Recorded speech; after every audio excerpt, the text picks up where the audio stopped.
अगला देखना है ट्रांसफार्मर। ट्रांसफार्मर,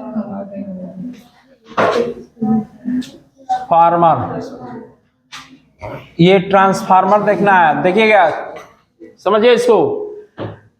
ट्रांसफार्मर क्या है, मतलब क्या है? ट्रांसफार्मर एक ऐसी युक्ति है जो क्या है, वोल्टेज को परिवर्तित कर देता है। माने अधिक वोल्टेज से कम वोल्टेज या कम वोल्टेज से अधिक वोल्टेज, चाहे कम धारा को अधिक धारा में, अधिक धारा को कम धारा में परिवर्तित कर देता है। तो ट्रांसफार्मर जो है दो प्रकार का होता है। स्टेप अप ट्रांसफार्मर,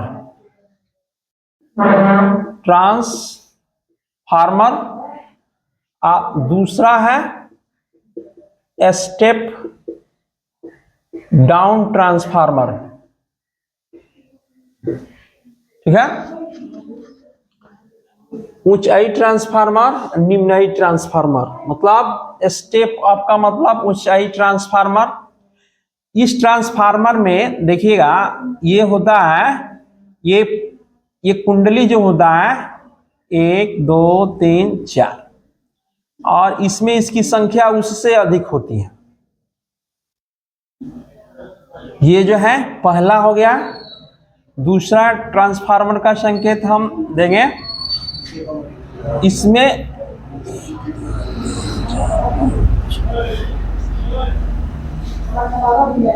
देखिए, समझिए इसको।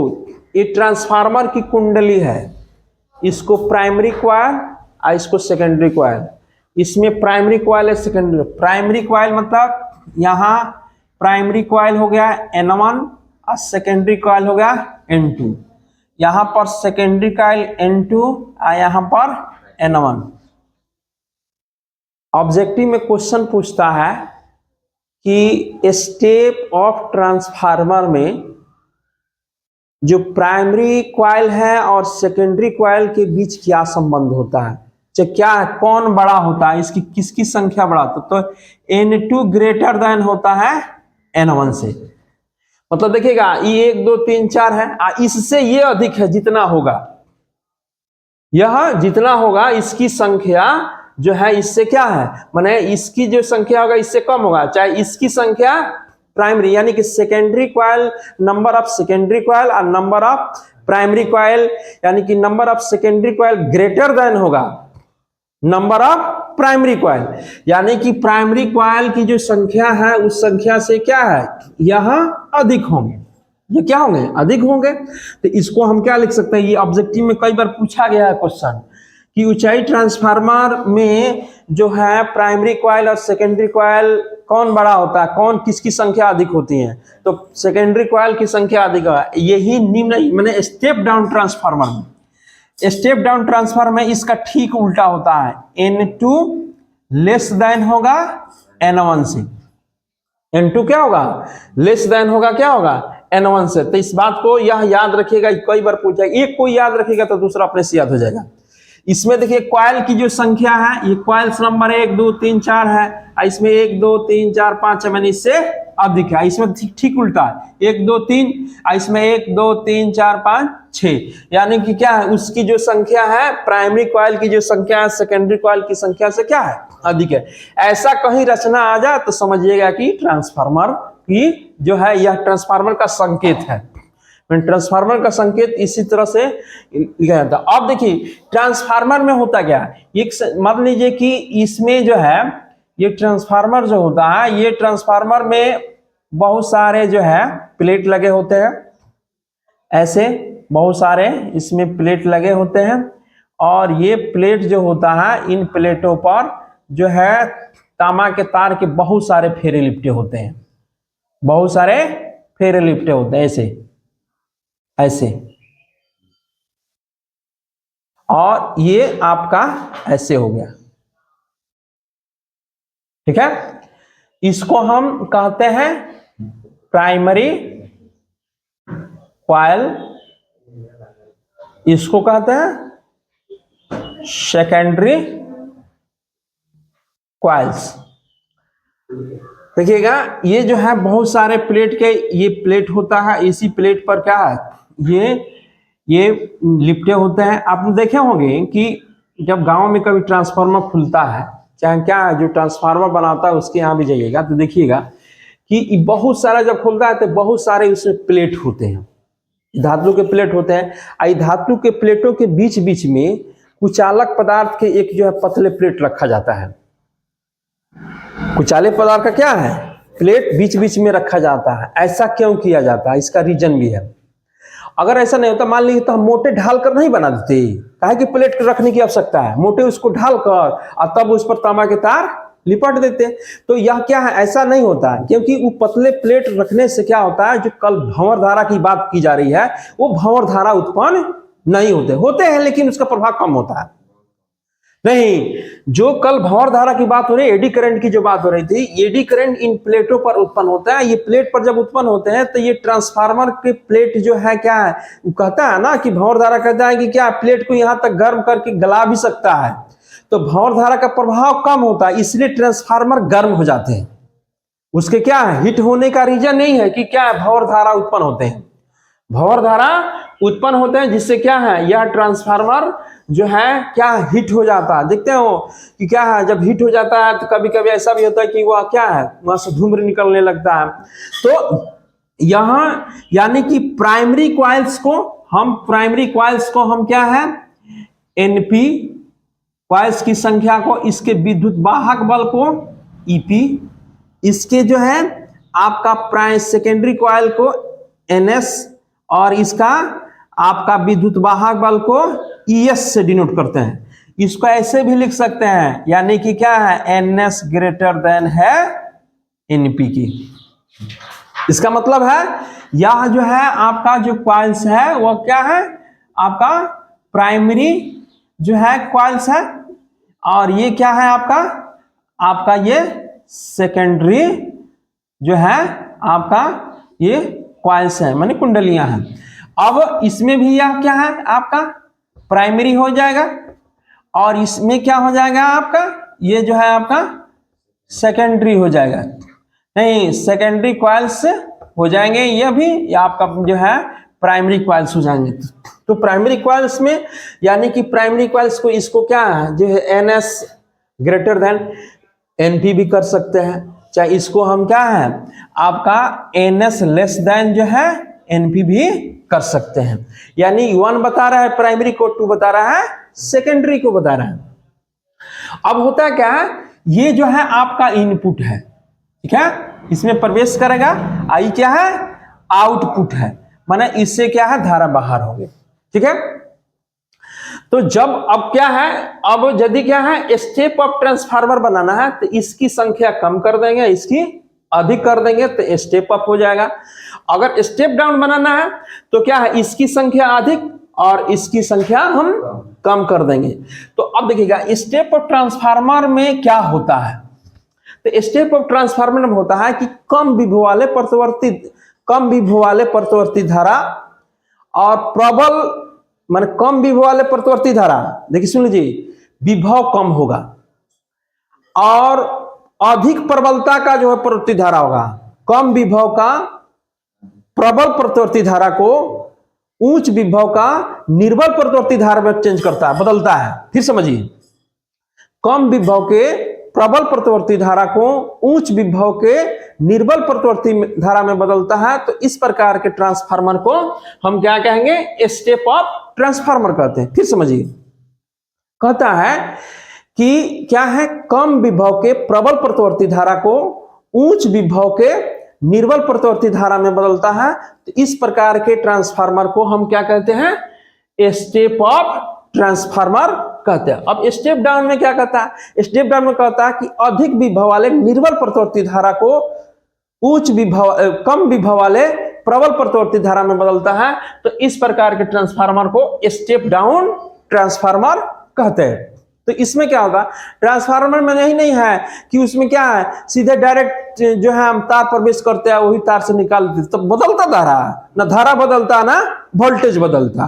तो धारा बदलता ना वोल्टेज, तो संपर्क में नहीं होता।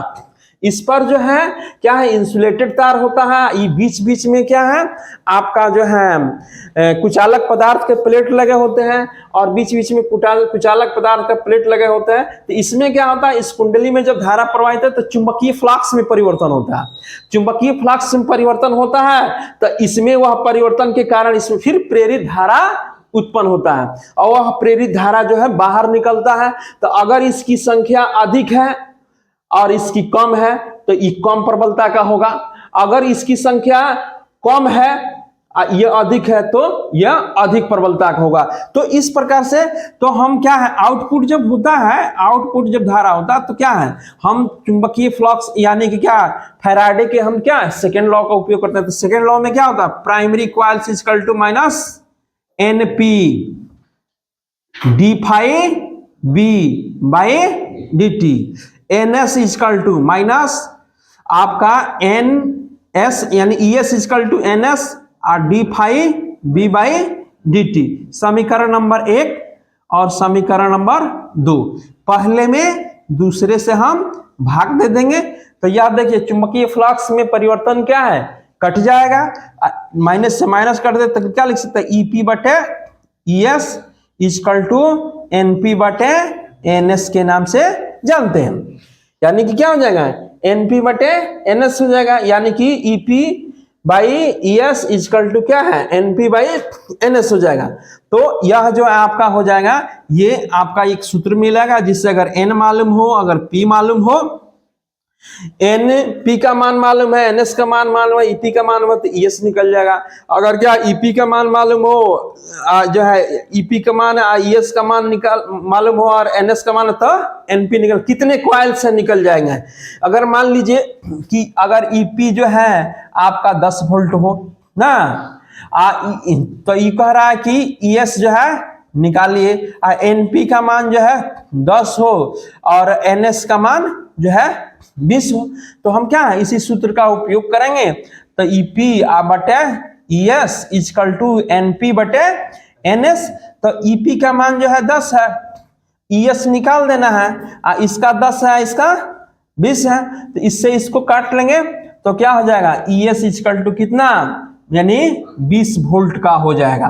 तो ईएस 20 वोल्ट का तभी होगा जब हाई अधिक होगा तो वो अधिक निकलेगा, कम होगा तो वो कम निकलेगा ना। तो यह जो है यानी इस एन और एस पर डिपेंड करता है, एन और एस पर। एस जहां जहां आए सेकेंडरी, पी जहां जहां आए प्राइमरी, एस जहां जहां आए यानी एस का मान जहां जहां आए, एस जहां जहां दिख रहा है तो इसका मतलब क्या है, सेकेंडरी है। क्या है, पी जहां जहां देख रहा है वो क्या है, प्राइमरी है।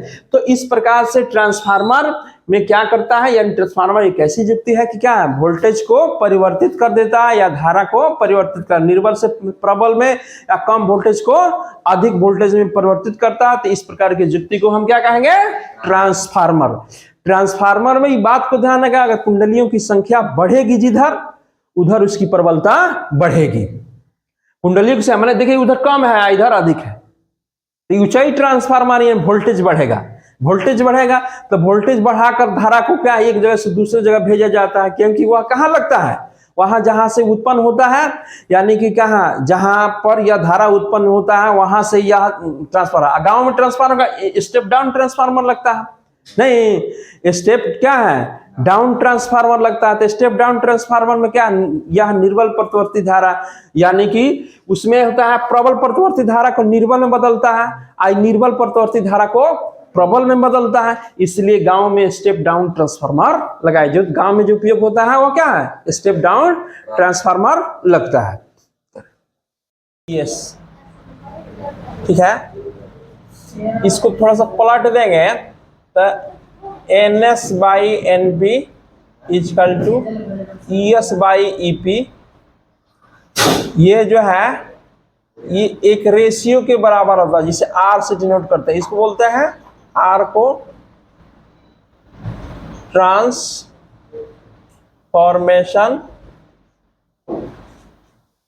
रेशियो के नाम से जानते हैं। कौन सा रेशियो है, ट्रांसफॉर्मेशन रेशियो के नाम से इसको जानते हैं। अब थोड़ा सा देखेंगे कि ट्रांसफार्मर में ऊर्जा का व्यय नहीं हो, मतलब उसमें क्या, ट्रांसफार्मर में कोई हरास ना हो, कोई ऊष्मा का हरास ना हो। तो अगर लीग जितना ट्रांसफार्मर शक्ति लेता है उतना ही शक्ति लौटा देता है, यानी कि ट्रांसफार्मर की दक्षता 100% हो। मान लिया जाए कि क्या है, ट्रांसफार्मर की जो क्या है, efficiency of transformer, efficiency of transformer क्या है, 100% हो। कितना हो, 100% हो। ट्रांसफार्मर अगर क्या है, जितना ऊर्जा लेता है, जितना शक्ति लेता है उतना ही शक्ति अगर बाहर कर दे, जितना शक्ति लेता है उतना शक्ति क्या करे, बाहर कर दे, तब उस कंडीशन में कि इनपुट पावर और आउटपुट पावर, मतलब इनपुट पावर और आउटपुट पावर बराबर होंगे। तो पावर जो है, इनपुट पावर तो यह हो जाएगा, इसको हम लिख सकते हैं हाँ, ईपी आईपी इक्वल टू लिख सकते हैं ईएस आईएस। तो हम लिख सकते हैं ईएस बटे ईपी, ईएस बटे ईपी, तब हो जाएगा आईपी बटे आईएस। ये मान लीजिए समीकरण 1 हो गया, चाहे इसको मान लीजिए समीकरण 1 हो गया। इसको पलट कर दे, या पलट देंगे क्या है, एन एस बटे N P equal to E S बटे ई पी। ये समीकरण नंबर जो है 1 हो जाए, ये समीकरण नंबर 2 हो जाए। तो इक्वेशन नंबर जो है 1 और क्या है, इक्वेशन नंबर 2 से तो हम लिख सकते हैं आपका एन एस बटे एन पी इक्वल टू लिख सकते हैं, इसके जगह पर ये लिख सकते हैं, मतलब आई पी बटे आई एस लिखा जा सकता है। तो सभी समीकरणों को हम मिला देंगे तो इसको हम लिख सकते हैं कि एन एस बटे N P equal to E S बटे ई पी इक्वल टू हो जाएगा आई पी बटे I S equal to R. ये ट्रांसफॉर्मेशन रेशियो है, परिमाण अनुपात है। कौन सा परिमाण अनुपात है, आर जो है उसी को बोलते हैं परिमाण अनुपात, या क्या है, ट्रांसफॉर्मेशन रेशियो के नाम से जानते हैं। ये ट्रांसफार्मर क्या है, रेशियो है, अनुपात है। तो ये आपका ईएस बटे, मतलब कोई अगर क्या है इसमें से अगर क्या है ईएस के मान मालूम हो, ईएस के मान अगर क्या है 10 वोल्ट हो, 10 वोल्ट हो, ईपी का मान अगर क्या है निकालना हो, और क्या है मतलब प्राइमरी में जो है फेरों की संख्या 100 हो, तो सेकेंडरी में फेरों की संख्या कितनी होगी सेकेंडरी कॉइल में।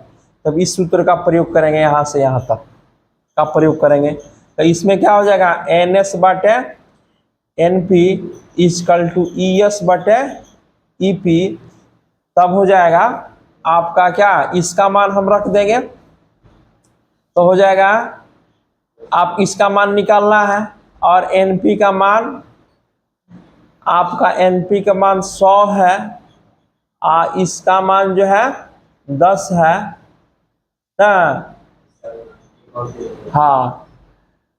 तब यह ट्रांसफॉर्मेशन रेशियो दिया होगा, मान लीजिए इसका 10 है, तो ट्रांसफार्मर रेशियो क्या हो जाएगा, ये ट्रांसफार्मर रेशियो के बराबर होगा, मतलब एन एस बटे N P equal to R, ये ट्रांसफार्मर रेशियो के बराबर होगा। तो एन एस बटे एन पी का मान जो है 100 है और यह क्या है 10 हो जाए, तो एन एस इक्वल टू क्या है 1000 फेरे उसमें होंगे, ठीक है। तो इसका मतलब है कि एन एस बटे आपका एन पी ई एस बटे ई पी इक्वल टू क्या है आई पी बटे आई एस हो जाता है। इतना बराबर क्या होता है, आर होता है। ये ट्रांसफार्मर रेशियो पूछता है कभी कभी कि क्या है इसमें संबंध क्या होता है, धारा और क्या विद्युत वाहक बल में संबंध क्या हो, धारा और क्या कुंडलियों की संख्या में संबंध क्या हुआ, चाहे दोनों का अनुपात किसके बराबर होता है, तो क्या हो जाएगा ट्रांसफार्मर रेशियो के बराबर हो जाता है। लिख लो इतना।